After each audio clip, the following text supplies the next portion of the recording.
evening, everybody, and welcome to Carving Up Live right here on YouTube, as well as on Facebook, Twitch, and on X. I am Bryson Carver. It is fantastic to be with you on a Friday. We've got a very fun show in store for you guys tonight. So obviously, into the show, as always, we got NFL predictions for a divisional round weekend, which is, one could argue, maybe the best outside of Super Bowl Sunday and week one of the season, probably the best weekend of the entire NFL season, because all 8 teams feel like, hey, grab 75% of the league's done. We're still playing in mid-January. We can still win the Super Bowl. So there's a level of realistic optimism with all of these teams. So I'll predict all 4 games.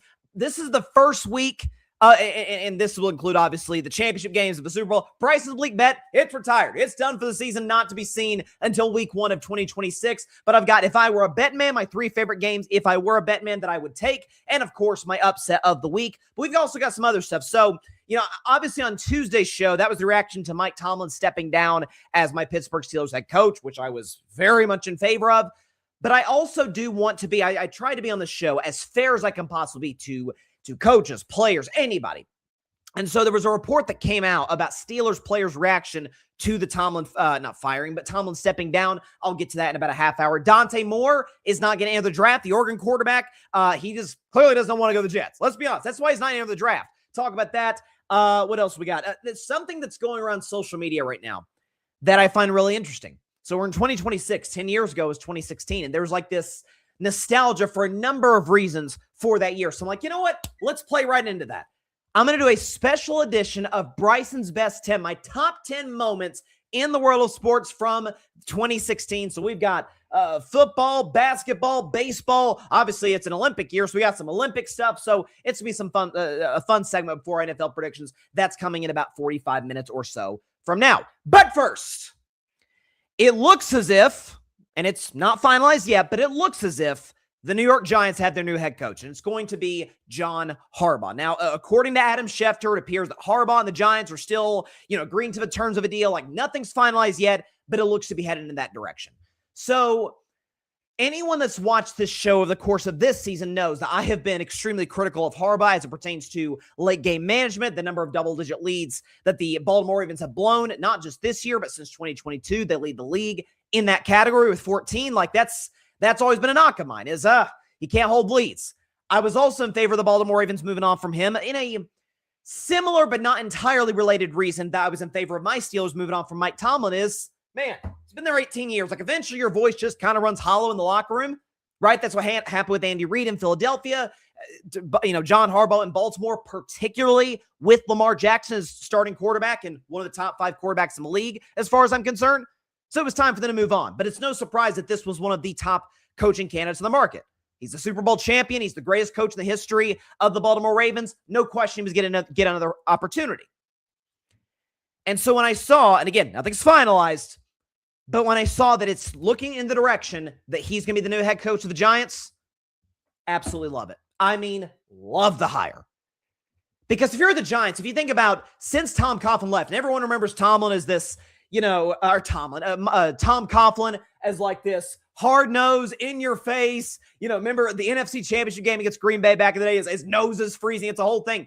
He was the guy who set the culture, who set the standard. Guys bought into what Tom Coughlin was selling. This is what the New York Giants have been since Tom Coughlin, and it has not been very good. Since 2016, they're tied for the most head coaches with 5. They have the second worst record in the National Football League, 55-109-1. So they've lost almost double the games they've won, which is obviously disastrous. They've only been to the playoffs twice, which was 2016. That was the year that, remember, Odell and Sterling Shepard and some of the Giants receivers went to Miami before the game against Green Bay, and that was a disaster. And then a few years ago, they beat Minnesota and they got clocked by Philadelphia. Outside of that, they haven't sniffed the playoffs. When I think about their previous head coach, though, Brian Daboll, I think about somebody who's offensively gifted, who obviously helped Josh Allen in his early development process become the player that we see today with the Buffalo Bills. A guy who helped Daniel Jones get a contract that paid him the equivalent of what Dak Prescott's previous contract was. So I think Brian Daboll is a really smart offensive coach. But when I would watch the Giants the last couple of years, especially this year, every single Sunday, my gosh, they look disorganized. And I'm not just talking about the blown leads that they had to Dallas, to Chicago, to a number of these teams. It's the, pre-snap penalties. It's, guys not being in the right position at the right time on defense. It's a timing issue offensively. Now, some of that is the Giants have a very young team, and some of that is kind of a discipline issue. I mean, the Patriots are a young team. The Denver Broncos are a relatively young team. Like, we've seen teams this season that have a lot of young guys. The Seattle Seahawks are young. Coach has done a good job reining those guys in. Not the case with the Giants last year. So what's John Harbaugh going to come in and do? Deep breath. I've won a Super Bowl. I've got credibility in this locker room. By all accounts, I guess except for that of Lamar Jackson, the players in Baltimore seem to really like John Harbaugh, seem to buy what he's selling. There's a reason he lasted almost 2 decades with the franchise. He's from the Andy Reid coaching tree, which is basically immaculate. This is a guy who can come into the locker room, stabilize things, and most importantly, if I'm a New York Giants fan, I'm obviously hoping above all else that we've got our franchise quarterback in Jaxson Dart, who showed signs last year, beat Philadelphia, beat the Chargers, had some moments here or there. But the number one thing of the Jaxson Dart, the brief Jaxson Dart era, which has only been 1 year thus far, has been with the blue tent or lowering his head into guys. Remember that play against New England where he's lowering his head into a Patriots linebacker before he goes out of bounds? Like, bro, what are you doing? Like, that's what a running back's supposed to do. You're the franchise quarterback. You're the first-round pick that they traded up to get in 2025. You're supposed to be the guy. Quit putting yourself in a position to where, oh, crap, we got to turn to Russell Wilson and Jameis Winston, who we know aren't the long-term answer for the New York Giants at that position, at quarterback. If I'm John Harbaugh, the first conversation, I actually alluded to this last month after they lost to the Patriots on that Monday Night Football game. First conversation I'm having with Jaxson Dart if I'm John Harbaugh is, listen, young fella, we believe in you. We think you're our franchise guy. You know, you've got the reins, man. You have got to stop putting yourself in this position.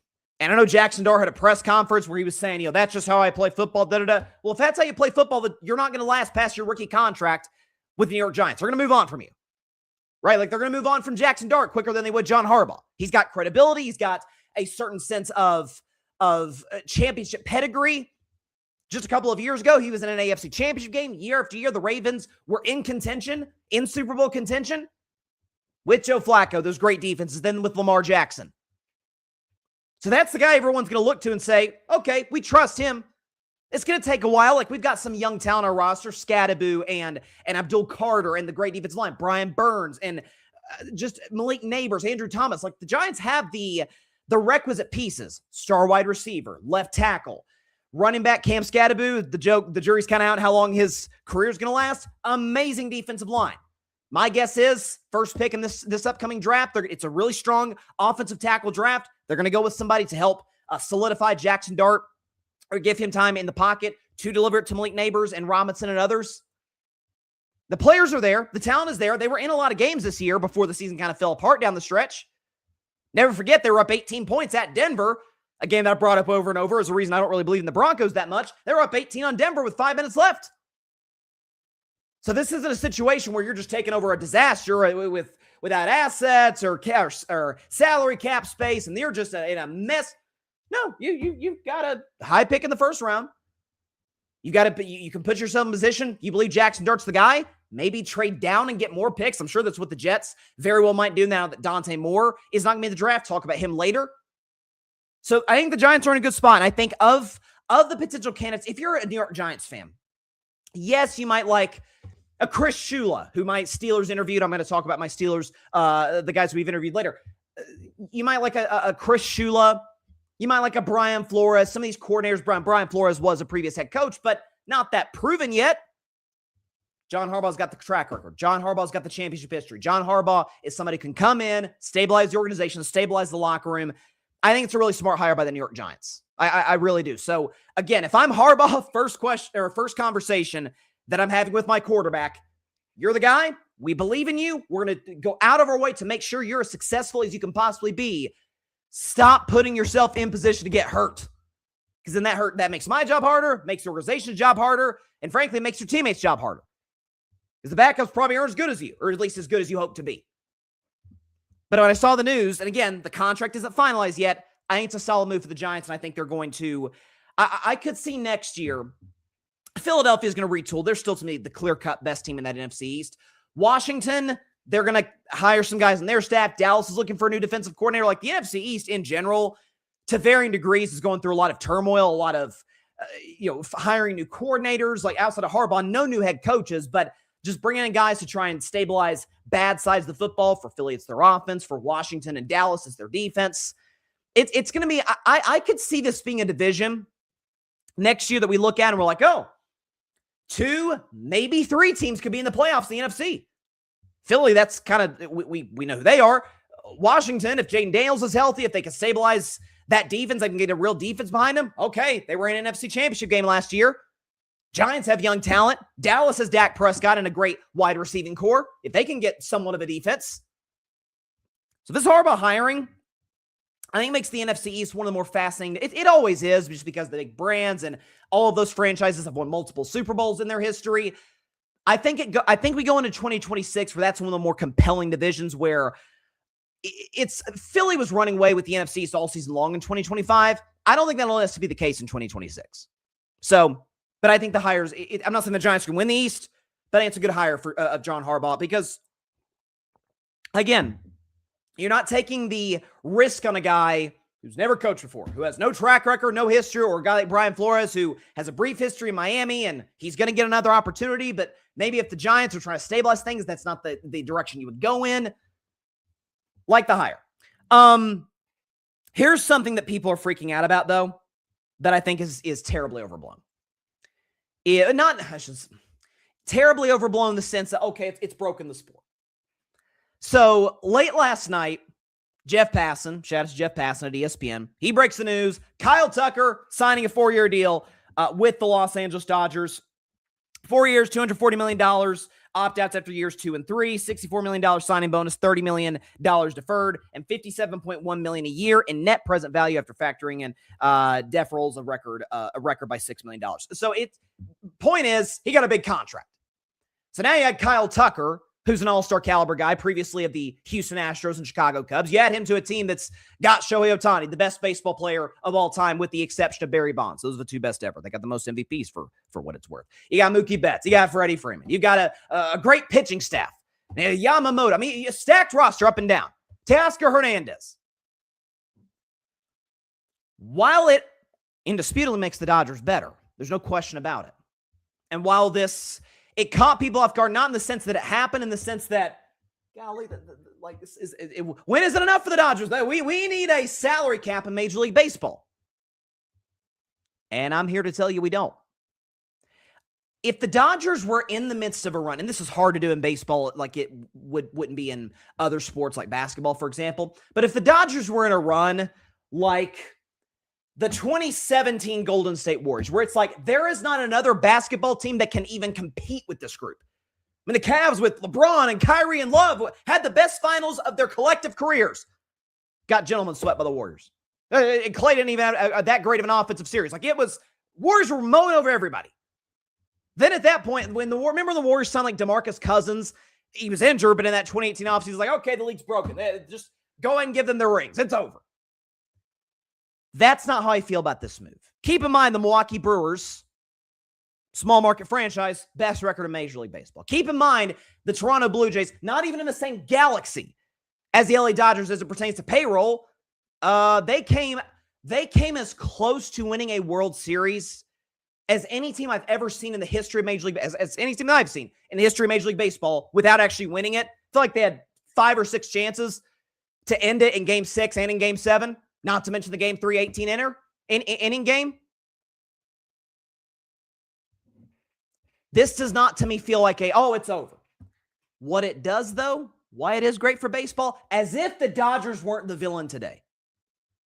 As if the Dodgers, the back-to-back champions, which we have not seen in the 21st century, as if the Dodgers, who have not already cemented themselves as a legitimate dynasty. I know people try and poo-poo that championship in 2020. Fact of the matter is, when people talk about the Dodgers or the Lakers 2020 titles, folks, every single team in Major League Baseball was dealing with less than ideal circumstances.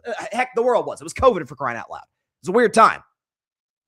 So the title in 2020, 2024, and then last year, doing it in dramatic fashion against the Toronto Blue Jays. Never forget, 2024, the Dodgers faced not 1 but 2 elimination games against the San Diego Padres.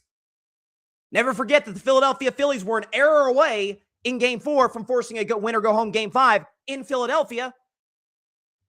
Never forget that the Toronto Blue Jays had multiple opportunities in games 3, 6, and 7 to beat the Dodgers. They were 2 outs away from a title. So Kyle Tucker makes this team better. I'm not trying to shortchange him or shortchange this move. Certainly not going to shortchange the contract. The guy got paid. He's worth every penny. What I am saying is the Dodgers winning in 2026 is not just this foregone conclusion. Give them the Commissioner's Trophy. Go and get Manfred out there and schedule the parade for November 8th or whatever. This isn't necessarily that. Now, if they added Aaron Judge, okay, then it maybe feel a little differently. If you're adding like a top 2 player in best player in baseball outside of Shohei Ohtani, okay, I feel a little bit differently about the Dodgers. But this, to me, only fuels the villain arc for this team. This, to me, only fuels the, oh, God, I hate the Dodgers. Oh, they have all this money and the payrolls off the charts. And shout out to my guy, Josh Tariff, who works the Grid Network. Check out Mike and Josh every Tuesday, I believe at 10 a.m. Eastern. Or no, I think it's 11 a.m. Eastern, 8 a.m. Pacific time. Really, really good show. Josh Tariff, we were talking about it in our collective Grid Network group chat, and he put something interesting, that the Dodgers have a payroll of $200 million more than the bottom 13 teams combined. So I get, if you are a Tampa Bay Rays, Kansas City Royals, Colorado Rockies, you're like, you gotta be kidding me. They can just buy their way to championships. Yeah. Mets payroll, Mets payroll has exceeded $300 million. And in 2 of the last 3 years, they could not win a World Series championship. Win a World Series championship. 2 of the last 3 years, they couldn't make the playoffs. Couldn't get to October baseball. It's not the Yankees have been cheap. Red Sox have been. That's a different story.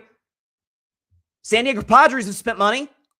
Like this idea that the Dodgers just have different spending rules than everybody else, it's lunacy. If you have the money, if you have the resources, use it.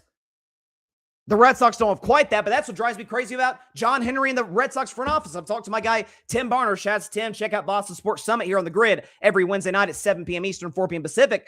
We talked about this over and over. Man, you got the resources. Fenway Sports Group, one of the richest, ownership groups in all of sports. Spend the money. Don't trade Mookie Betts. Right? He's about to go into his prime.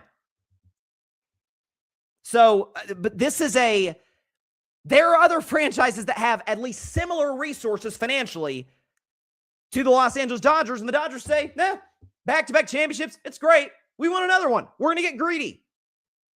That's how you're supposed to operate as a big market in professional sports, especially if there's no salary cap. And to those that want a salary cap, I hear the argument. What I would say to that is, Brewers had the best record in baseball last year.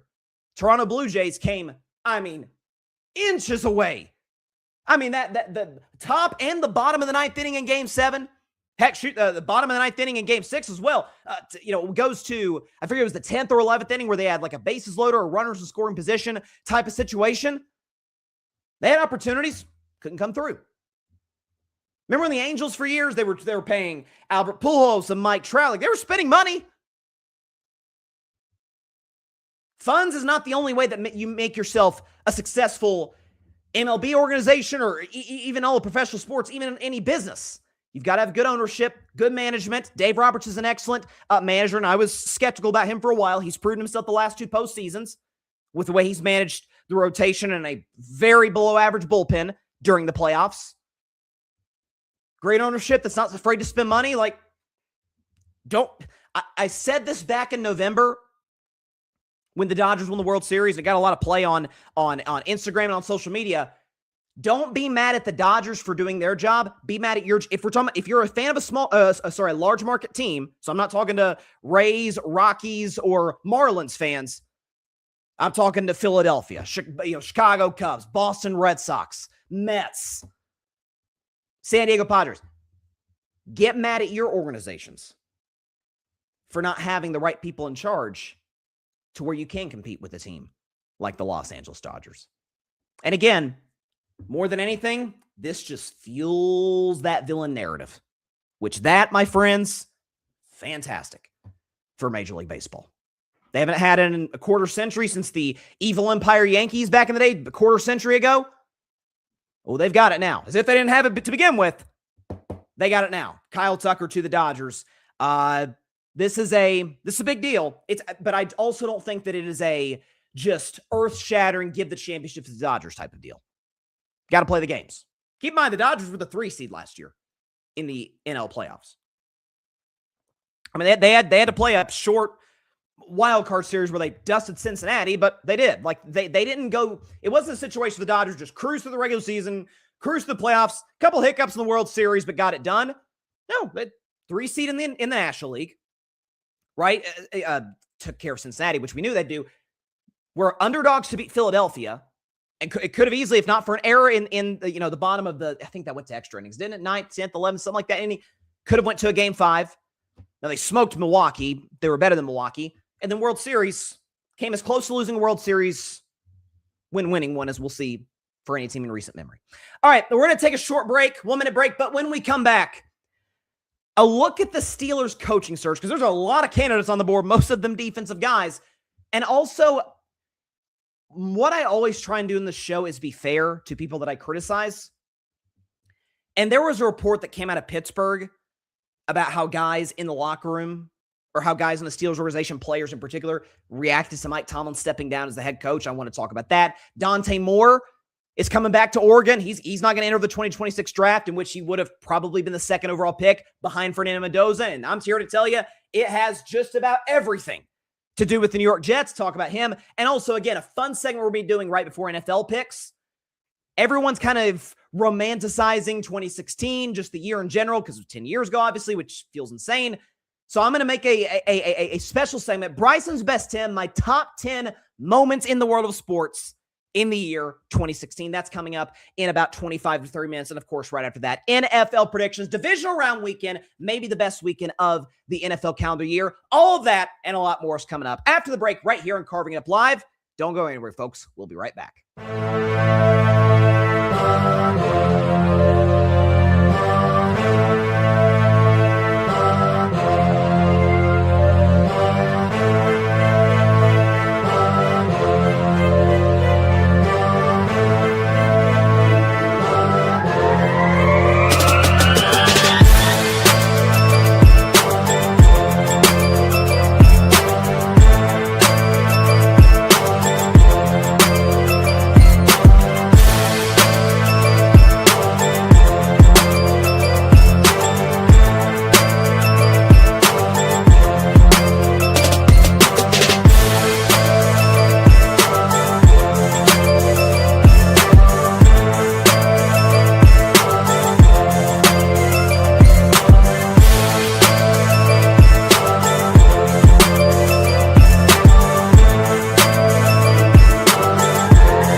Welcome back to Carving Up Live. Appreciate everybody for stopping by on a Friday. And again, we've coming up in the next few days. Again, last week was pretty dang fantastic, where we had back-to-back days of college football playoff semifinal and then 3 straight days of NFL playoffs, although it ended with a thud with my Steelers. But we got decent news the next day that Mike Tomlin was stepping down. We'll get to some more of that in just a second.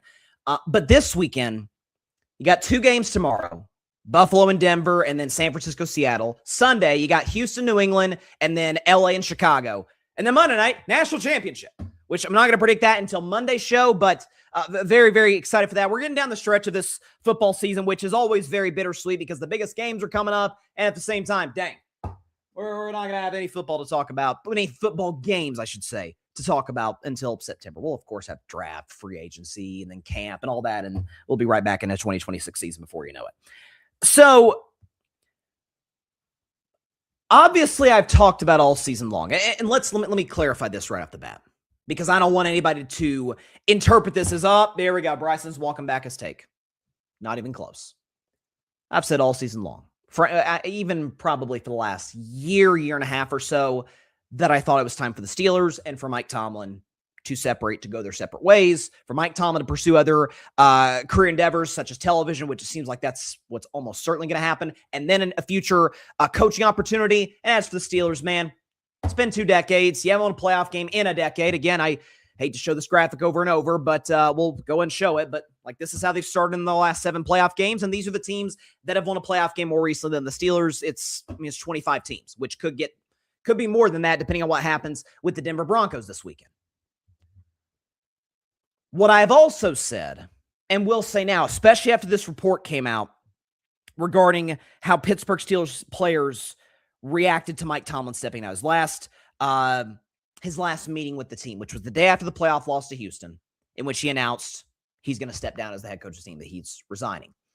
And it was by all accounts, by all reports, a very emotional scene in the Steelers facility. I mean, I think I read that the Steelers players gave him like a standing ovation. Like, it was like a really like almost cinematic exit for a guy that obviously won a championship back in 2008, went to another Super Bowl in 2010, and of course, a streak that to me means absolutely positively nothing, but to the Tomlin acolytes, non-losing seasons. People are crazy about that. That's the reality of it. There were accounts of TJ Watt being like just in like denial, saying like, this is the coach I want to play for my entire career.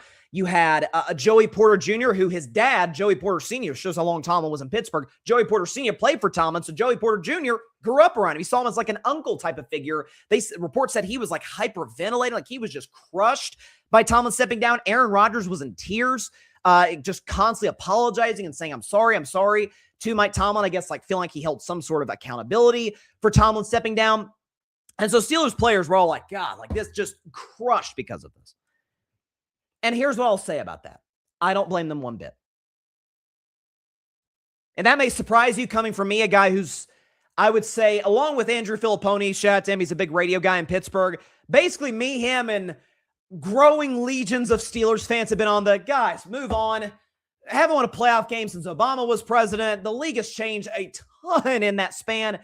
Tomlin needs a fresh opportunity. The Steelers need a fresh voice in the locker room, an innovative voice in the locker room. Move on. What I've never said about Mike Tomlin is that he's not a guy that I'd want to play for. Like, I can see the way he conducts his business. Professional, a little cliche for my liking, but players buy into that. People like that with Dan Campbell in Detroit, right? He's a guy you want to run through a brick wall for. He's a guy again, I've had my criticism of Tomlin. Loyalty to players is not one of them. Tomlin's as loyal to his players as any coach you will ever see. That was one of my knocks on Belichick for years. Like, I think he believes in his own genius more than he does the greatness of his players. I mean, there's a reason he kicked the greatest player in the league history out the back door. I mean, that did happen. Tomlin, Big Ben, it was like he was almost too loyal to Big Ben when he was clearly eroding physically at the end of his career, 2019, 2021. So I completely get, if you're an Aaron Rodgers and you come from the toxicity of the New York Jets organization, toxicity that you in part contributed to in some ways, but that's a different conversation for a different show. And you come to Pittsburgh, championship expectations, most Super Bowls ever. Tomlin's one of the most universally respected coaches among players in the NFL. And by virtue of a playoff loss in which you and your offense scored put up two field goals, the next day the coach steps down. Yeah, you probably are like, dang it, did I have something to do with this? Which in Aaron's defense, no, I don't think that was the case. I think once Steeler fans at Acrisure Stadium started the fire Tomlin chants, that was probably the beginning of the end. I called it at the time. It was right after that Bills game, because that was when the boos were raining down. Big Ben goes on his podcast, and he's saying, I think for Mike Tomlin, he could use a fresh start. Like at the time the Penn State job was available, he'd do great at Penn State. He'd recruit really well and all this. Big Ben knows Tomlin. Big Ben has sources within the Steelers organization. He's closer to that as anybody who's not playing for the team. Big Ben probably had a sense that this was going to be Tomlin's last year in Pittsburgh. Like, I thought him coming out and saying that publicly said something. It was probably like a sort of kind of the writing on the wall that the Tomlin era was going to come to an end sooner rather than later with the Steelers. So, honest to God, I totally get why the players felt the way that they felt. And by the way, the work that Tomlin did, not just in Pittsburgh in terms of charity, but trying to eradicate diseases overseas. Like, Tomlin's a good dude. Like, when we criticize players and coaches, people like myself on podcasts or in print or on television or whatever the case may be, I always think it's very, very, very important to draw a very distinct line between criticizing production and then criticizing personalities, criticizing them as people. Like, that's why I've been so hard against Aaron Rodgers for a long time. Like, I don't think Aaron's a bad guy. I really don't. I think he has some leadership. His lack of leadership intangibles and qualities are glaring. I think you saw in that playoff game against Houston when he throws DK Metcalf one pass the rest of the game after one drop in the first quarter. Like, Aaron has a history of doing that. We can go over the instances. Christian Watson, 2022. Marcedes Lewis, 2021. Like, Aaron does that. Unless someone is just truly a despicable human being, and I think others in my space, make sure we go out of our way to not attack the person. Because these are real people, man. These people have families, they have kids, they have people to look up to. Like, you don't want to slander the name in an unfair fashion. So all of my criticisms, all of my critiques, all of my exasperation at the Steelers just staying right where they've been for a decade, 10-7, 10-7, 10-7, blow out in the wild card, blow out the wild card, blow out in the wild card. It's kind of like, yeah, it does get frustrating after a while. It's time to bottom out and build from the ground up. That's a criticism of how Tomlin and the Steelers have done business, not of Tomlin the guy.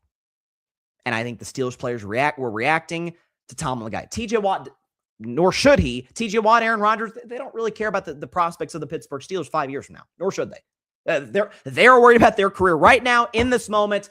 Who's the guy I want to play for? Who's the guy that I want to show up every day for work and play my butt off for, get better for? Tomlin's one of those guys. That's why reports are saying now that he may not coach at all. I have a hard time believing that. I think Tomlin's going to be a coach in 2027. He's going to take a year off, probably going to TV. That's why he'll get an opportunity, and he'll get however many coaching openings there are after next season, he'll probably interview with all of them. Like, he'll be maybe the most attractive candidate in the market. So moving forward for the Steelers, there's already a host of interviews that they're going through. So recently the reports came out. Again, it's a lot of defensive guys, which I'm not crazy about. But Packers defensive coordinator Jeff Hafley, who's doing a great job in Green Bay with that defense. He's still submitted an interview request with him. This is via Ian Rappaport and Diana Rossini, by the way. Panthers defensive coordinator Ejiro Evero. I hope I'm saying his name correctly. He's going to be interviewed by the Steelers. Clay Kubiak, who's the offensive coordinator for the San Francisco 49ers. He's going to get an interview. And there were a few other names that stood out to me. Brian Flores, you guys remember on Tuesday's show, I said Stefanski would be my first choice. Brian Flores would be my second choice. Thus far, it doesn't sound like they're going to interview Stefanski. Okay, that's their prerogative. My gut tells me at this point he's probably going to end up in Baltimore. There's a wild card name. It was the first name, actually, that came out of guys the Pittsburgh Steelers were wanting to interview. And I want to make sure that I'm pronouncing his name correctly. Is Nate Scheelhaas. Scheelhaas, I think I'm saying his name correctly. This guy he's I think 34 years old, passing game coordinator for the Los Angeles Rams. What did I literally say on Tuesday's show? And it was during my critique of Tomlin, the fact that Tomlin literally has no coaching tree to speak of. James Harrison was talking about that on his podcast recently. Outside of Andy Reid, so just take Andy Reid out of the picture, McVay's got the best coaching tree in football. I mean, like, easily. You got Kevin O'Connell. You got Zach Taylor. You've got Raheem Morris didn't do terribly for himself as the head coach of the Atlanta Falcons. I'll let the Falcons move on from a little too quickly. I wasn't necessarily crazy about that. You look at other guys down the list. Liam Cohen at one point worked for Sean McVay. Matt LaFleur worked for Sean McVay. Like, it's a pretty good coaching tree. So a guy, young, offensive, and comes from the McVay tree. And by the way, he would also kind of continue that tradition of bringing in Steelers coaches that presumably you want to be there for 15 years. I mean, that's been the history. But, Tomlin was there for 19 years. Bill Cowher was there for, do the math, I guess he was there 15 years. Chuck Noll was there for 23 years, 24 years. So if you hire a young guy, early 30s, maybe not a ton of experience, well, guess what? Mike Tomlin was a one-year defensive coordinator with the Minnesota Vikings when he got the Steelers job. Bet they didn't think that he would last 19 years, win a Super Bowl, all that. Nate, I hope I'm saying his name correctly. Scheelhaas. This is a guy, passing game coordinator, innovative offensive guy. NFL Films did kind of like a sort of a special on him where they're interviewing McVay, and McVay was just raving about this guy. He's so smart. He's going to have a great coaching career. I think I'd pull the trigger on him. If he interviews well, I think that's the guy I'd get. And if not him, stick with the Rams coaching staff. Chris Shula, the defensive coordinator for the Rams, getting a lot of head coaching interviews right now. Bring him in to be your head coach and bring in Skielhaas to be the offensive coordinator. Like I think the closer in proximity to these great coaches that you decide to pull from that tree, the better. Dan Campbell came from the Sean Payton tree. Kyle Shanahan came from, obviously, his dad, the Mike Shanahan tree. And Liam Cohen and Matt LaFleur and all of these guys came from the Kevin O'Connell came from the Sean McVay tree. Even in terms of executives, like the Detroit Lions, Brad Holmes, where did he come from? The Rams. So I think that the closer in proximity you are to these great organizations with your hiring process, I think the better served you are. So nothing against Anthony Weaver or even now Clay Kubiak I wouldn't be against either because he's from the Shanahan tree. Shanahan's had D'Amico Ryans. Miami Daniel didn't do terribly for himself in Miami based on how limited 2 is. Like the Shanahan tree hadn't been bad. I prefer a young, innovative offensive guy who comes from a great coaching tree. Here you go. From the Los Angeles Rams. If the Steelers decide to go that route, I think it's fantastic. Fantastic news for the Pittsburgh Steelers' future. Now, speaking of the future, as it relates to young, talented people, and in this case, as quarterbacks, Dante Moore announced the other day that he is not going to enter the 2026 draft. He's going to come back, play another year with Oregon, and then presumably enter the 2027 draft. And most are speculating because Fernando Mendoza, quarterback in Indiana, Heisman Trophy winner, is slated to be the first overall pick to the Vegas Raiders in a few months, that Dante Moore was going to go second overall to the New York Jets. And that's the prospect of going to the Jets is so terrifying. He's like, I'm going to go back to Oregon. Now, coming back to college, if you're a first-round prospect, talent type of guy, that's not nearly as risky as it used to be. Why? Because of NIL. Especially NIL at Oregon when Phil Knight is running things, Nike, Phil Knight, like Oregon pays their money as it pertains to, using their NIL resources. So Dante Moore coming back, he's going to get banked. He's going to get paid. He gets to play with Dan Lanning. Like he's going to do very, very well for himself in 2026. I'm sure he'll go in next year. Him and Arch Manning as the 2 Heisman favorites coming into 2026.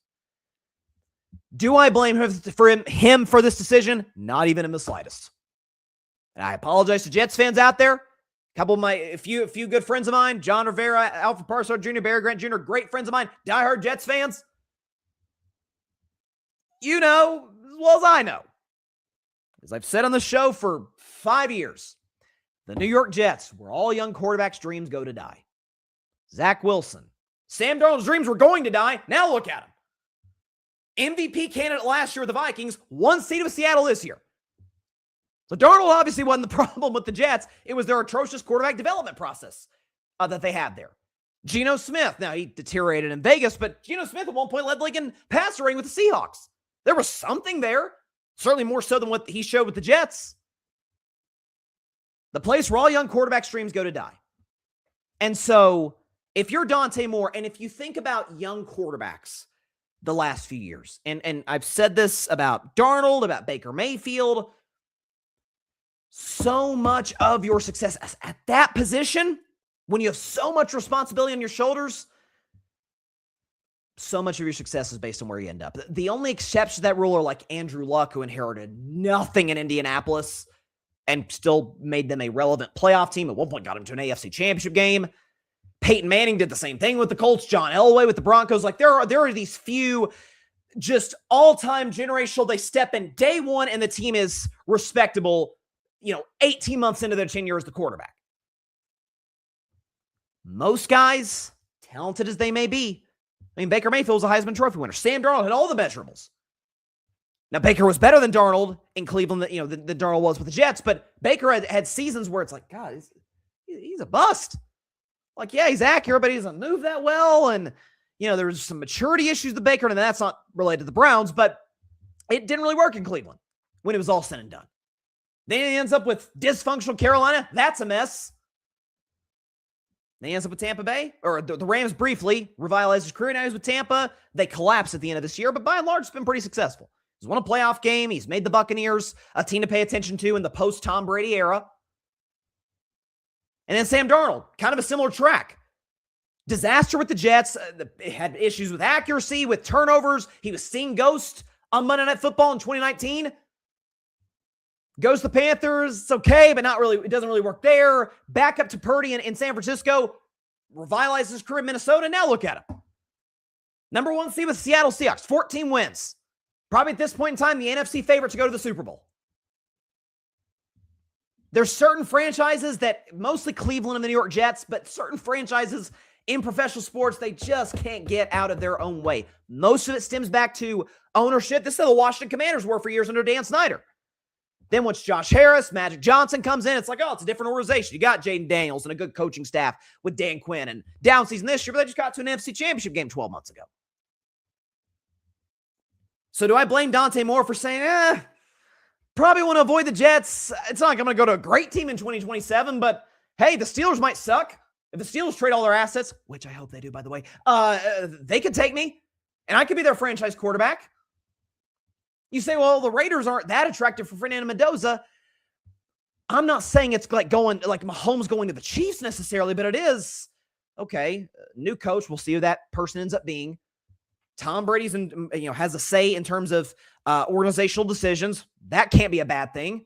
You're playing indoors. Yes, it's in a brutal division, but hey, Mahomes has done pretty well for himself in a brutal division, hasn't he? So is Matthew Stafford. So is Jalen Hurts. It can be done. So if you're Dante Moore, I don't blame you at all for making this decision whatsoever. Got some comments from my guy Alfred Parsons Jr. He just had a great show today in Metropolitan Report. Check that show out. Subscribe on YouTube and anywhere you get your podcasts. He says, I trust anyone from the Shanahan coaching tree, no question about it. Proven coordinators and coaches that have been developed. That's a really good point by Alfred because, we talk about evaluating quarterbacks and getting the most out of them long term. The same kind of goes for coaches too. I mean, really, there's a reason. And this is one of my knocks on Tomlin. Name one coach under Tomlin that went on to do successful things. As some Steelers fans pointed out to me, because I mentioned Bruce Arians was the only guy. Bruce Arians came from the Cowher staff. He was a holder from Bill Cowher that Tomlin inherited. So nobody that Tomlin brought into Pittsburgh went on to have a great career post-Steelers. None. Not one. Shanahan has, McVay has, Andy Reid definitely has, even Pete Carroll's had a few, Dave Canales, Dan Quinn. Sean Payton's got Dan Campbell on his coaching tree. Developing guys underneath you, that's the mark of a great leader. So it's a very, very apt point by Alfred. He says, Dante Moore going back to school to not be a Jet, but little does he know the Jets may have the number 1 pick in 2027. That is the risk. I mean, it is. If you're Dante Moore, you're just crossing your fingers. Yeah, that's what Peyton Manning did, remember, in 1997. Peyton Manning, greatest quarterback by far in the history of my beloved Tennessee Vols. He's going to be the first pick in 97, and he's like, because a lot of Vols fans, and I'm a diehard Tennessee fan, a lot of Vols fans oh, look at loyal Peyton Manning coming back for another year to win an SEC championship at Tennessee. That factored into his decision. He really just didn't want to go to the Jets. That's why Peyton Manning went back to school. That's why. Then he ends up in Indianapolis, and the rest is history. Alfred, Moore, and again, Alfred's a big Jets fan. Moore better hope and pray he doesn't have a bad season or get injured. Otherwise, the plan backfires and he'll never sniff an NFL. Oh, no, he'll sniff an NFL field. He's too talented not to get an opportunity. Now, will he be the first pick next year? We got a whole college football playoff season to determine that in a draft evaluation process. But there is also, I don't even know if it depends on how it plays out, but a risk-reward type of dynamic. 2026 is a pretty weak class. It's Fernando Mendoza, and then there's some people like Ty Simpson. I'm not one of those people. I really hope the Steelers don't draft him. Trinidad Chambliss, I like his talent. I think he needs to sit for a year. I don't think he's a first-round talent per se. He's probably in that Jalen Hurts mold, upper to mid-second-round pick. And then after that, it's the guy from what's the guy's name from LSU? Shoot. He was a Heisman candidate. Name escapes my mind. You got him. You got Drew Aller from Penn State. I mean, it's a weak quarterback. Cade Klubnik. I mean, by the way, these were guys that we thought, oh my gosh, this 2026 class can be stacked. It's like, Fernando Mendoza, maybe Ty Simpson, big maybe Trinidad Chambliss, and that's it. 2027 might be a different story. And that's kind of how it was. Like the 2022 class, really weak. The best QB ends up being Brock Purdy, who was Mr. Irrelevant, but it was like Kenny Pickett.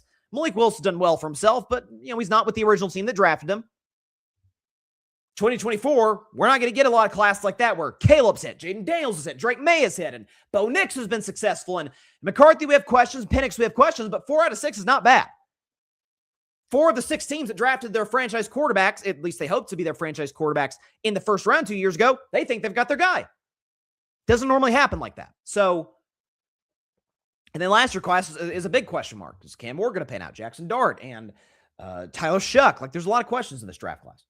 So let's transition now. This is going to be a fun segment we're doing. Before we do it, real quick, go ahead and announce this as we do every show the last few weeks. Check out our Carving It Up merch. You can scan that QR code right there. It'll take you to the website. You can check out Carving Up merch. We got t-shirts, we got hats, we got hoodies, we got jogging shorts, jogging pants, we got teddy bears, we've got coffee mugs.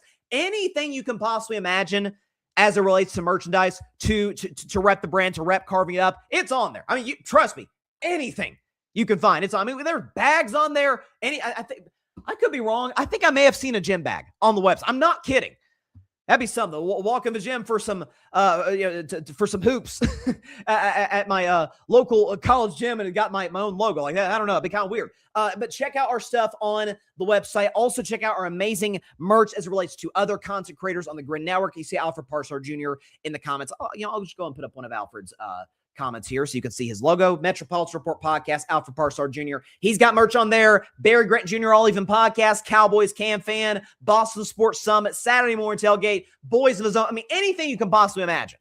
We've got merch on the Grid Network website, so scan that QR code. It'll take you to the Carving It Up merch, but you can also check out other merch. And if you just want to get Grid Network merch, that's available as well. So we would really appreciate if you check that out and rep the brand. So definitely want to grow the word as much as we possibly can.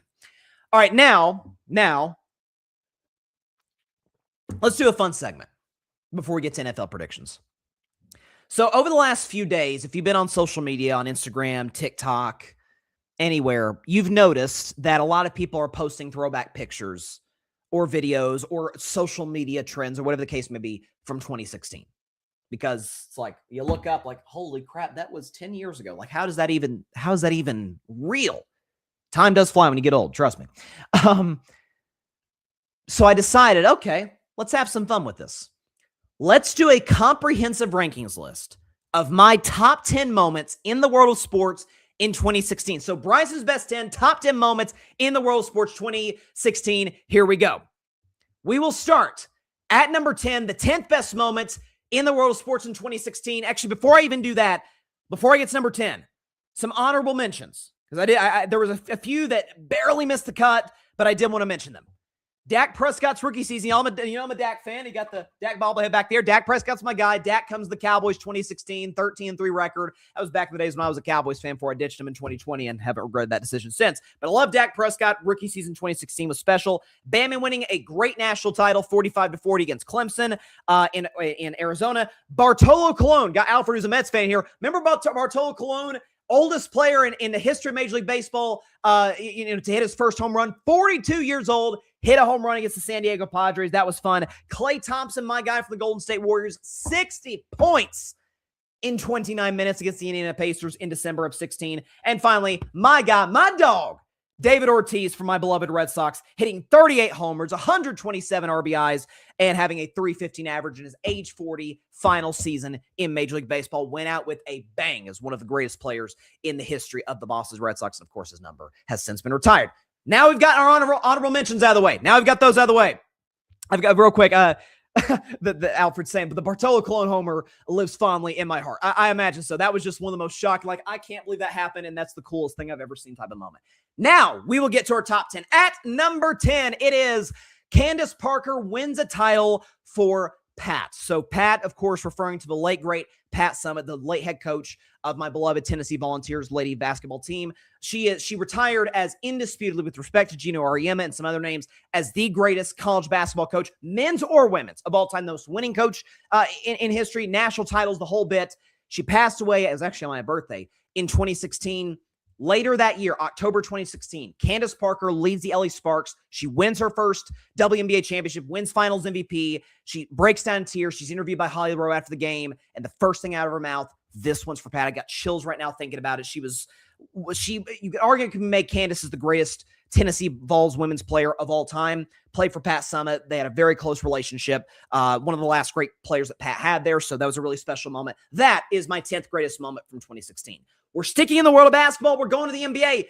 And it wasn't even a game. Wasn't even a free agent signing. None of it. It was the 2016 dunk contest becomes a classic. Look how young Aaron Gordon and Zach LaVine look there. It's crazy to think how long 2016 was ago. So we obviously remember that dunk contest. Zach LaVine, Aaron Gordon doing the dunk underneath his legs over the Magic's mascot. We got Zach LaVine with these windmill dunks. It was one of the more entertaining back and forth duels that we've seen in Toronto. Very, very exciting moment. I would be remiss to say, with the exception of a few Matt McClung dunk contests, nothing has ever touched that since. The dunk contest really hasn't felt quite the same since the LaVine versus Gordon contest. That is our number 9 moment from 2016 in the world of sports. At number 8, it is my beloved Golden State Warriors winning 73 games, and Curry makes history. So the 73-9, people kind of clown it today because the Warriors didn't win the title, but it's still, there was a moment this season, is Oklahoma City going to pass the Warriors? I think people, for the first time since the Warriors broke that record, got a good sense of nobody may touch this record. Now with load management, now if the NBA reduces it to 80, it reduces the 82-game schedule, then it's definitive no one will ever break the record. But to go through a regular season, you start 24-0, you end up finishing 73-9, breaking the 96 Bulls record of 72-10. It's just, to lose single-digit basketball games is still beyond me. I think the Warriors, hurt their title chances to pursue that record. Different conversation for a different day. As for Steph Curry, you actually see right behind me is that iconic shot against the Oklahoma City Thunder in February of 2016. The Mike Breen double bang. I'll never forget as long as I live. Steph Curry, the previous three-point record was his own for the previous year, 286 made threes.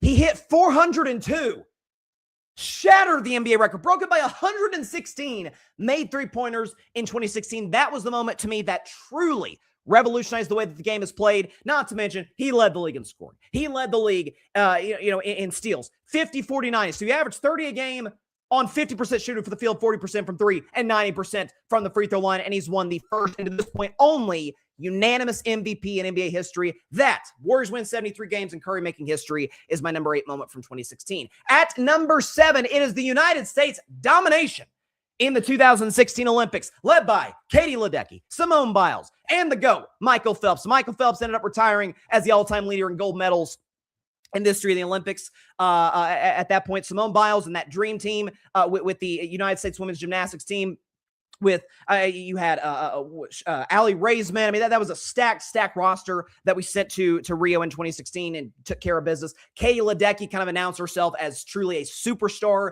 in the women's swimming game. She's got a great book out, by the way, that I highly recommend. Shout out to Katie Ledecky, who's revolutionized women's swimming at a major level. And obviously, again, Phelps, as far as I'm concerned, the greatest Olympian in the history of the Olympics. And in 2016, by the way, the United States won 46 gold medals, 19 more than second place, Great Britain. Yet another example of the United States kicking Great Britain's behind. 121 total medals, which was 51 more than second place Russia. So we dominated in 2016, led by, in particular, those three: Phelps, Biles, and Ledecky. That is the number 7 moment from 2016. At number 6, going to college basketball, who can forget this?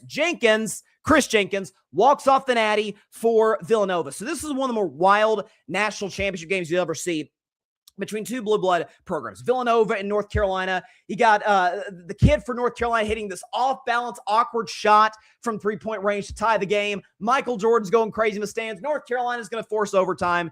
And then here comes Archie Diacono, runs down the court, tosses it back to Jenkins, hits the buzzer beater at the gun. Jim Nantz with a great call on CBS. The fireworks go off. Villanova fans lose their minds after breaking a long championship drought. That was one of the it's literally what every kid dreams of in competing for in the NCAA tournament in March Madness, is hitting the buzzer beater to win the national title. That's what Chris Jenkins fulfilled for Villanova. That is the number 6 moment in the world of sports.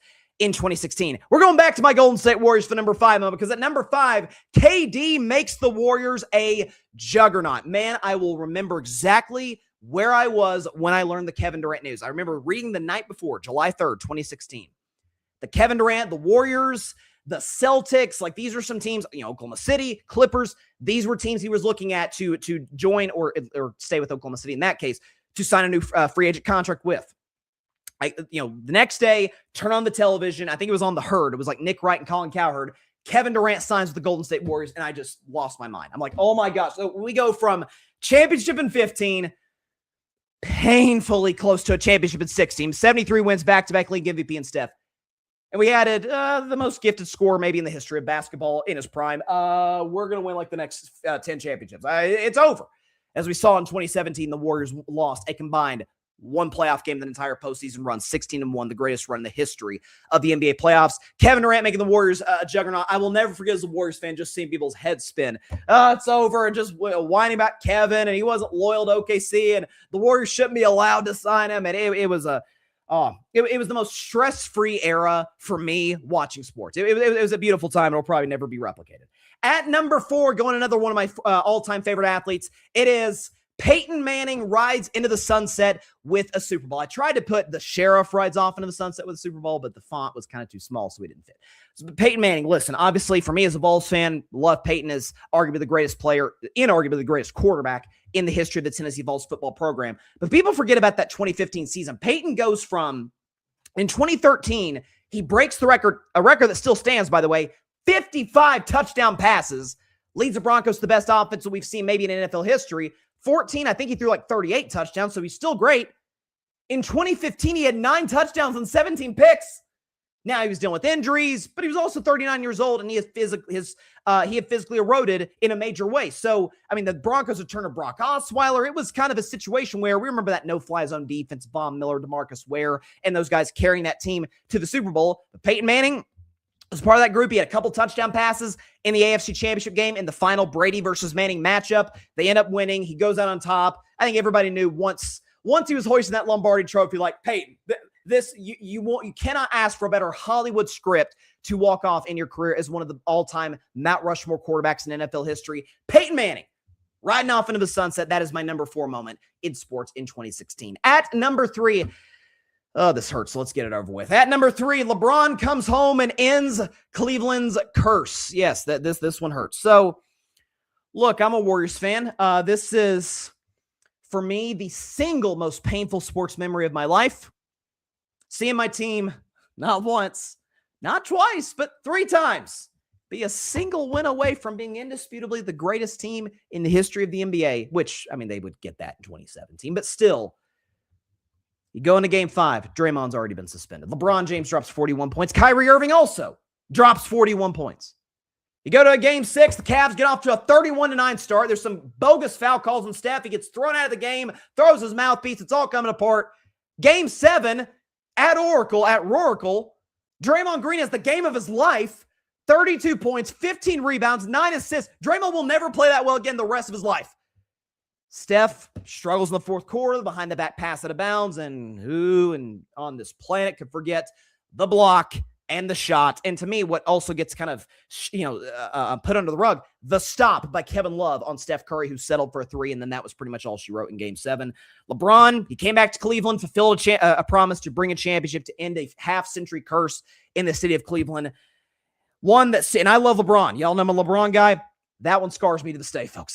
But in some ways, maybe it spurred the Warriors to getting Kevin Durant. So if that was a consolation, I don't know. It'll still live rent-free in my head as something that will pain me till the day I die. As a Warriors fan, LeBron coming home to Cleveland winning a title, that is my number 3 moment from 2016. Staying in the world of basketball, our best basketball moment of 2016 and our second best sports moment of 2016. Oh, who could forget? Kobe walks away with 60 points in his final game of his career. We will probably never see a greater or more iconic farewell performance in the history of all sports. You talk about a Kobe Bryant who was never a terribly efficient player, but we're talking about somebody who was shooting like in the high 30s in terms of percentage. Like he was a 38, 39% shooter from the field. The Lakers were unwatchable that season. They were a garbage organization, bad ownership. GM was terrible. Coach was terrible. Roster was bad.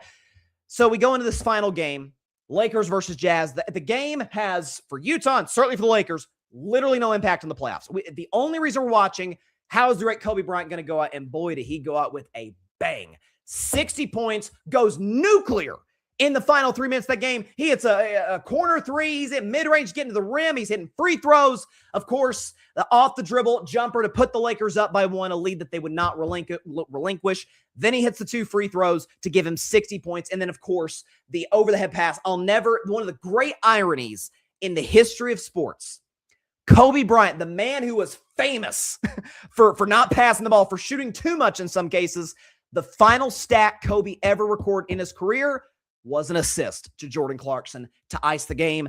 God knows we all miss Kobe terribly. And that was in a career of iconic moments. That's at or near the top. Kobe's 60 points was the second greatest moment from sports in 2016. And number one, I mean, this was all-time stuff. The Chicago Cubs ending a 108-year curse in dramatic fashion. The Cubs winning the World Series in 2016 is our number one moment from 2016. Something that kind of gets forgotten about this. People remember the Cubs winning in that crazy Game 7 in Cleveland. The Cubs trailed 3-1 in that series to the Cleveland, at the time, Indians. Like they were on the verge of losing that series. This wasn't a back and forth 1-1, 2-2. Then we go to a Game 7. Now the Cubs are down 3-1, in a Game 5 at Wrigley. They win Game 6. They go up 6-1 in Game 7. It looks like it's over. John Lester pitches some great innings in relief. And then it gets to bottom of the 8th inning. Who's Rajay Davis? Well, he's going to be a World Series hero. He hits a home run off of Aroldis Chapman, 2 outs, bottom of the 8th inning to tie it at 6 apiece. There's a rain delay in between the 9th and 10th innings. And of course, Ben Zobrist comes up clutch. Chicago Cubs end up winning 8-7 in extra innings in 10 innings to break a curse. They went between the Theodore Roosevelt administration and the Barack Obama administration without winning a championship. 108 years. The Cubs do it. They haven't done it quite since, but there's an organization that was tortured for years, hadn't gone to a World Series in 7 decades prior to that. And the reaction by Chicago fans was truly beautiful. Cubs breaking their 108-year curse is the greatest sports moment from 2016. Got some comments. My guy, Alfred. Thank Draymond for kicking Braun in the crotch for why you guys lost that final. So anytime the 2016 finals comes up, it always opens up a can of worms. So here's what I'll say about that. If you go back and watch the tape, and this was probably smart on LeBron's part, that altercation, so to speak, between LeBron James and Draymond Green was initiated by LeBron James. Because that was at the end of Game 4. The Warriors pretty much had the game in the bag. They were about to go up 3-1 the series. The series was about to shift back to Golden State. It was over. And Bron and Draymond get into a skirmish. Bron steps over Draymond, and Draymond swats at, Bron's sense of area there. And that's what gets Draymond suspended for a Game 5. Now, something that does get misconstrued, they didn't suspend him for that act alone. It was an accumulation of flagrant fouls committed by Draymond Green. My argument is that shouldn't have been a flagrant because LeBron stepped over him. If he had punched him, if he had tripped him and hurt his ankle or something, different story. That's a non-basketball act. But I'd argue stepping over a guy is also a non-basketball act. So, but I've always said this as it relates to, because you have these idiots, and I'm not talking about Alfred, obviously, but you have these idiots on the internet. Oh man. KD saved the Warriors. I mean, if it weren't for the injuries to Cleveland in 2015, the Warriors wouldn't have a title. I agree. I absolutely agree. As a Warriors fan, I think Cavs are winning that title in 15. If Kevin Love doesn't go down the first round, if Kyrie doesn't go down in Game 1 of the finals. You'll have to give me, if the Warriors are healthy in 16, they win the title. If Steph was healthy, if Iguodala was healthy, if our number one rim protector, Andrew Bogut, was healthy. So to me, it got a little bit reversed. The Cavs should have won in 15. Warriors should have won 16. So guess what? We get a 1-1 tie. The teams won it. The Cavs and Warriors should have been the only team between 15 and 16 that won a championship. And they did. They both got one. Now, for those that get mad at KD for ending a potential great rivalry with the Warriors and the Cavs, I get that. I really do. Like, obviously, I'm very happy KD went to Golden State so that we won 2 more titles in 17 and 18. But there you go. And, of course, Patrick's trolling. 72 wins with a ring, 73 wins, and all you hear is a busy tone of LeBron James blocking Iggy's layup. That was – I'll never forget watching that moment in my basement at the time. I was 12 going on 13 at that point. And you're just you watch all season long, and you're just waiting because the Warriors were the best offensive league by a mile that season. And there had just been this cold streak of the Cavs couldn't buy a shot. The Warriors couldn't buy a shot. And so Kyrie misses this floater. Iggy grabs it. It's off to the races with him and Steph. It's 2-on-1, Steph and Iggy against J.R. Smith. Like, oh my God, we're going to score. It's going to be 91-89. We're going to win the championship, and Draymond's going to be MVP. And then, I mean, it's the greatest defensive play in basketball history, what LeBron James pulled off. Out of bleeping nowhere, here he comes, pins Iggy's shot against the basket. Kyrie, a couple possessions later, hits the shot. That honestly, there was not one. I got nervous after game 6, like, holy crap, we're going to game 7. It should not have gotten to this point. The first time in that series, like, oh, we're going to lose, was after the block. The shot sealed it. After Bron's block, like, oh, we're going to lose. LeBron's not going to do what he just did right there and lose this game. So, yes, it's the worst memory of my life as a sports fan, okay? It still hurts. Man, if you get that, you're the greatest. It's the greatest season ever. I still think KD would have come to the Warriors because Draymond in particular, had been recruiting him that entire season. Like, there's always a story, oh, Draymond went to the parking lot, we need you, KD. Yeah, until you look back and read, Ethan Strauss talked about this. There's a lot of reporters in the Bay Area. Yeah, they've been talking to KD for a year up to that point. Like, did Draymond call KD after the game? Yeah, maybe, but when they were winning 73 games, looked invincible, and had just won a championship, by the way, they were still talking to Kevin Durant. Why? Because they're kind of with, much less degree, but kind of what the Dodgers just did with Kyle Tucker. Hey, what's 2 championships in a row, and you get 3 in a row? That was the mindset the Warriors had in the Kevin Durant situation. So there you go. Just a quick recap, and then we'll go to NFL picks. We'll take a break, then go to NFL picks. Top 10 moments of sports 2016 from 10 to 1. Candace Parker wins a title for Pat Summitt. The 2016 dunk contest becomes a classic. The Warriors win 73 games, and Curry makes history. USA dominates the 2016 Olympics. Chris Jenkins walks off the natty for Villanova. KD makes the Warriors a juggernaut. Peyton Manning rides into the sunset with the Super Bowl. LeBron comes home and ends Cleveland's curse. Kobe Bryant walks away with 60 points. And finally, the Chicago Cubs ending their 108-year curse in dramatic fashion. It's just a great year for sports all the way around. I mean, truly, like that was it felt like every single championship round that we got, like we had a stretch. I know I'm long-winded on this and I'm like getting like nostalgia territory, but hey, I didn't start this trend, okay? Where you had 16 finals, 16 World Series. Then it was the 16th season that happened in the year 2017. Super Bowl 51, New England making that comeback on Atlanta. Like you had a great national championship between Clemson and Alabama when Clemson got revenge. Right before that, we had I guess that had been a 8-month stretch of just like classic championship after classic championship, back to back to back to back. And it was a good time to grow up a sports fan. I'll tell you that. It really, really was. And then my Warriors ran away with the next 2 titles. It was a good time. All right, we're going to take a 1-minute break. When we come back, NFL Divisional Round predictions right after this break on Carving Up Live. Don't go anywhere, folks. We'll be right back.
Welcome back to Carving Up Live. I just saw an alert on my phone that is crappy news for my Tennessee Volunteers. So, Arian Carter, who's led us in tackles, was one of the bright spots of our defense. I was looking forward to see what he'd look like with Jim Knowles as the defensive coordinator. He was initially entering the NFL draft. He has since withdrawn his name and is entering the transfer portal. It's been a very mixed bag on the portal for Tennessee. It's basically been, we've lost some of our key playmakers and we've added a bunch of Penn State guys because of Jim Knowles. So, listen, I really, this is the first season since Heupel's first year, because we'd seen what he'd done at UCF. This is the first year in the Heupel era where I really don't know what to expect. Because I saw reports George McIntyre, who at this point is QB1, is working with some of the receivers in Miami. That's always good to see. But I really don't know what to expect, man. I don't want to say I'm skeptical because I'm a Josh Heupel believer and a big-time Josh Heupel defender when you got idiots calling for his job in Knoxville. I don't know what to expect in the 2026 Tennessee Volunteers football season, but that's beside the point. We'll do plenty of all view segments and in 8 months from now talking about that. But in the here and now, we have maybe not necessarily as it pertains to matchups, although all 4 matchups are compelling in their own way. We have, outside of, to me, Week 1 and Super Bowl Sunday, the best weekend of the NFL season because all 8 teams left. 24 teams are done. 75% of the league, they gone to Cancun. Their season's over. 8 teams left have a realistic chance in their own way of winning Super Bowl 60 in Santa Clara, California. All 8 of them believe that they can do it. It's not like this 7 seed that kind of snuck in and it's like, they're a cool story, but they're going to get knocked out. No. All of these 8 teams have cases in their own right that they can hoist the Lombardi Trophy. Some teams for the first time. Let's get the background music and let's go predict NFL Divisional Round Weekend. Here we go. All right, we will start with my favorite segment of all time. It is called Bettin Man. If I were a Bettin Man, I'm looking at the Buffalo Bills going to Denver to take on the Broncos. That's our first matchup. At 4:30 Eastern Standard Time in Denver. The Broncos are favored -1.5 in this match. And the line initially opened at Bills -1.5. It's now gone to Denver -1.5. Now the Broncos, obviously 14-3 AFC West champions, the number 1 seed in the conference, being able to hold off the Patriots. Buffalo coming off of a gutty win last week. Josh Allen really coming off a gutty win, getting hit, and injures his head, his finger, his knee. He already had a foot injury coming to this game against the Jacksonville Jaguars, stands in there, plays almost flawless football down the stretch in the fourth quarter, wins the game for the Bills to get them to this point over the Jacksonville Jaguars. So what are we looking at in this matchup? Well, we're looking at a Bills team that's pretty ravaged by injuries. You're talking about Shavers, the receiver, is hurt. Gabe Davis is hurt for this matchup. You've got guys, like Poyer, who's out of this game for the Buffalo Bills. So they are dealing with Maxwell Harrison, up and down the roster, dealing with multiple guys in the offensive and defensive side of the football hurt. For the Denver Broncos, not only do they have 2 weeks off, guess what? They're the number 2 rush defense in the entire NFL. So taking on Josh Allen and James Cook, matchup kind of favors Denver in that regard, especially with some of Buffalo's weapons out. Oh, but wait a second. 2 things. Number 1, as I've said all season long, Denver has struggled with some of the drubs of the NFL. They beat the Jets by 2 and scored 13 points in that matchup. They needed one of the greatest comebacks in regular season history to beat the Giants at home. They barely beat the Kansas City Chiefs, not with Mahomes, not even with Gardner Minshew, with Chris Oludekun. Who is this guy? It took a fourth quarter drive with 2 minutes to go on Christmas to win that game. It took them a while to put away Trey Lance and the Chargers, who did not want to win that game. So that, combined with the fact, Bryson, but they could stop the run. So could the Jaguars. And they did, by the way. James Cook was held to 46 yards rushing. But you don't believe Josh Allen can go on the road to Denver? I saw Trevor Lawrence do it. I saw just last year, Josh Allen against the same Denver Broncos defense, albeit that game was in Buffalo, last year in the wildcard game, hang 31. So if I were a bet man, give me the Buffalo Bills +1.5. And of course, to win this game outright, 23-21. I think it's an ugly game. I think Denver scores, Josh Allen leads the Bills down the field to get a walk-off field goal. Finally, a field goal at the end goes in the Bills' favor in the postseason. Buffalo wins 23-21, and they will advance to the AFC Championship game for the second season in a row. So I think the Bills, with Josh, I think they're going to do it. It's now time for my second game for my favorite segment of all time. It is called Bettin Man. If I were a Bettin Man, we got a division matchup right here. Not divisional, interdivision matchup. Third time we'll see these teams play this year. You got the San Francisco 49ers fresh off of a gutty win last week on the road in Philadelphia to knock out the defending champs. You got the Seattle Seahawks, the number 1 seed in the NFC, going through a gauntlet of a division, going through a gauntlet of a conference to earn the right to have the road to Super Bowl 60 go through Seattle, Washington. The Seahawks in this game are favored by 7. So a report that kind of had Seahawks fans feeling a little uneasy is like, oh God, Sam Darnold's questionable for this game. All indications are from Schefter, from all the insiders, Sam Darnold is going to be available tomorrow night at Lumen Field. So he's going to be ready to go. That's not going to be a problem. I will admit, when I first saw this line, like the line I think initially opened at like 6.5, it's just gone up to 7. Vegas is, the betting public is probably looking at the fact like, okay, George Kittle's gone. The Niners already have a number of starters out. We've known that all season long. We've talked about it extensively on Carving Up Live this year. Fred Warner, there was initially some optimism. Maybe he could. Nope. Kyle Shanahan said if we get to the NFC Championship again next week, maybe he's available to go. But for this week against Seattle, it's a no-go for Fred Warner. And it's a short week for the 49ers. But what do I know? I know that it is hard to dominate a good team twice within the span of a month, which is what the Seattle Seahawks will be doing, because they obviously went to San Francisco back in Week 18 with the 1 seed on the line and held the San Francisco 49ers potent offense to a field goal. Held Christian McCaffrey in check. We know Seattle, in general, can stop the run.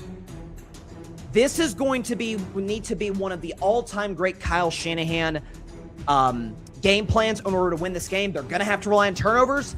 I think they're going to get a couple of turnovers. When San Francisco is as bad as they are at getting to the quarterback, when Seattle's offensive line has been pretty good and they're coming off of a bye, coming off of extra rest this week, Sam Darnold, not only is not healthy, but some jitters here and there, division matchup, a touchdown plus basically, 7 points. It's too many. If I were a bet man, give me the Niners plus 7, but the Seahawks win this one 24-19 over the 49ers. Seattle advances to their first NFC Championship game since the Legion of Boom days with Russell Wilson and Marshawn Lynch in 2014, which is the last time that they made the Super Bowl. Seattle will host the NFC Championship game next week, but the Niners plus 7. Again, I took San Francisco in the points last week. They ended up winning outright. I think they covered this time once again. Let's go back to the AFC. Let's go to Sunday's matchup. You got the Houston Texans fresh off of a fourth quarter domination and a full game defensive domination of my beloved Pittsburgh Steelers, going to New England to take on the Patriots, who are coming off of a slow start, albeit, but a big-time second-half performance against the Los Angeles Chargers, in which they held them to a field goal. New England is themselves favored by a field goal in this game. So the question in this instance is this Houston Texans defense good enough to sustain a long playoff run despite a pretty atrocious offense? And let's be honest, a clearly regressed CJ Stroud. The good news for Houston, or the thing that will make you believe in Houston long-term, this is from Doug Clawson. Shout out to Doug Clawson on social media. The Houston Texans have held 14 of their 15 opponents to a lower scoring average than their season scoring average this year, including the playoffs. That's tied with the 2002 Tampa Bay Buccaneers for the most in NFL history. We obviously remember that Bucs defense. Warren Sapp, that roster was absolutely loaded from top to bottom on that defensive side of the ball. So that's what Houston's doing. We know about Will Anderson. We know about Daniil Hunter. We know about Al Shire, Henry To'oTo'o. Derek Stingley Jr., as far as I'm concerned, is the best corner in the league right now. And D'Amico Ryan's going to have those guys ready to go. But I have this belief when it comes to the Patriots. And do we have the Drake May graphic from Monday's show? Let's go and put this up, because they obviously had a brutal first half, at least throwing the football, against the LA Chargers. He had a pick. Didn't complete half his passes for a guy. It feels like a 70% completion is just a walk in the park for this guy. A 34 rating. He was bad. But once the second half jitters kind of, went away, he was able to settle in a bit, able to get the job done. A 142 passer rating in the second half. Picked apart an excellent Chargers defense coached by Jesse Minter. So at home, playoff jitters kind of gone. The playoff win, that's, he's got that as his belt. There's not the, can Drake May show up in the playoffs? No, he doesn't have to worry about that this week. It's a Mike Vrabel coach team. This is a team that has had to hear all season long, we haven't beaten anybody. Our schedule's soft. Oh, is this soft? Being a top 5 Chargers defense and then beating the best defense in the league in the Houston Texans? With a C.J. Stroud who had not 1, not 2, not 3, not 4, but 5 fumbles. Against my Pittsburgh Steelers, we still managed to put up a field goal, which is embarrassing. But this is C.J. Stroud who had a bad interception in the red zone to Eccles, the strip sack by Jack Sawyer. Like, C.J.'s been off all season long. C.J. against playoff teams has more picks than touchdowns this season. So when it's all said and done, I like the New England Patriots to win this game. Kind of a low-scoring game. Again, the Texas defense is going to show up. I just think their offense is inept. 20-12 against the Houston Texans. The Patriots will advance, and thanks to, I think, the Bills winning tomorrow, we will get a Buffalo Bills, New England Patriots, AFC East, AFC Championship game between those two squads next week in Foxborough. And boy, that'll be something to watch. Patriots advance to the AFC title game for the first time since 2018, 20-12 over the Houston Texans. It is now time for my final game, my favorite segment of all time. It is called Bettin Man. If I Were a Bettin Man. Ooh, I'm liking this one. I'm looking at the Los Angeles Rams coming to Chicago to take on the Bears. The Rams coming off of a much closer than expected win on the road against the Carolina Panthers thanks to a Matt Stafford game-winning drive. The Bears coming off of the best comeback of these playoffs, down 21-3, down 27-16 with 5 minutes to go, come back and beat their arch-rival Packers. Caleb Williams showing up in the clutch. What do we know about this game? It is going to be cold in Chicago. Now, the good news for the Rams, Stafford's used to play in Chicago. He used to play there once a year for the first 12 years of his career when he was playing in Detroit. He's played at Lambeau. It's a pretty cold city, so this won't be that big of an adjustment for Stafford. But for the Bears, it's not an adjustment in the slightest. This is a team that played a game, correct me if I'm wrong, but I think it was like 8 degrees when they played, albeit a bad team. But the Browns, against a great defense led by Myles Garrett, torched them. Won like 31-3 or something. Like, Caleb made some big-time throws to DJ Moore in that game. Like, Caleb's kind of got the same thing in his favor that Drake May has. Young quarterback. Is he the future? Is he not? Got that first playoff win under his belt at home in front of the crowd. So that's not going to be a point of pressure for Caleb and this Bears team. Something that has concerned me for a month. And as much as I love the Rams, as much as I love Stafford, Puka Nacua is great, Devontae Adams is a great veteran presence, they run the football, all of it. And y'all know how I feel about Sean McVay. I think the guy's a marvel. Their defense has been terrible for a month straight. They entered the playoffs being at 26th in the NFL in scoring defense since November 30th. And then what do? Give up 31 points to the Bryce Young-led Carolina Panthers, who had been held, I think, to like 14 against the Tampa Bay Bucks the previous week. That's not great. And so having to go on the road to Chicago. Now, a little bit of extra rest because, although the Bears have a little bit of extra rest too, but playing on last Saturday, they won't play until 2 Sundays after that. I know this Bears defense is bad. I get it.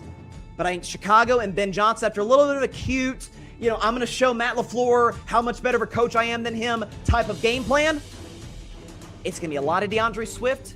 It's going to be a lot of Kyle Monangai. The best defense for the Chicago Bears, keep Matt Stafford and Puka Nacua off the field. I think that's what the Bears will do. If I were a Bettin Man, and it is my upset of the week, give me the Chicago Bears. The Bears, 28-24 over the Los Angeles Rams. And the Bears will be going to Seattle to take on the Seahawks in the NFC Championship game. Rams fall in the divisional round for the second year in a row, and the Bears advance 28-24 in this game. If I were a Bettin Man, Rams in this game, or sorry, Bears rather, in this game plus 4.5. Absolute surefire bet. We're a home underdog as a 2 seed. Give me a break.